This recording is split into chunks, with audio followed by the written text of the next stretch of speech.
माझे नाव रुपेश भावदास पवार, शाळेचे नाव शासकीय माध्यमिक आश्रमशाळा मानूर। मी आता 10वीत शिकत आहे। मला आजपर्यंत शिक्षकांनी, वडीलधाऱ्या माणसांनी आजपर्यंत विचारलं की तू 10वी झाल्यानंतर काय करणार आहेस? सायन्सला ॲडमिशन घेणार आहेस, आर्टला घेणार आहेस? म्हटलं मी विचार नव्हता केला तेव्हा सायन्सला घ्यायचं की आर्टला घ्यायचं। पण मग नंतर जेव्हा सरांनी गाईडलाईन्स केलं की सायन्समधून या प्रॅक्टिस आहेत, आर्टमधून या साईडला जाता येतं, मग मी ठरवलं की मला सायन्सला जायचं आहे। सायन्समधून आपल्या ॲग्रिकल्चर पण करता येतं। ॲग्रिकल्चर मला निसर्गात राहायला चांगलं वाटतं। निसर्गातल्या काही गोष्टी आपल्या निसर्ग हिरवं दिसतं।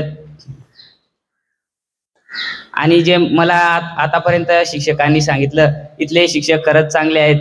त्यांनी पुढे भविष्यात कसं घडायचं हे शिकवलं, ते मी कधीच विसरू शकत नाही।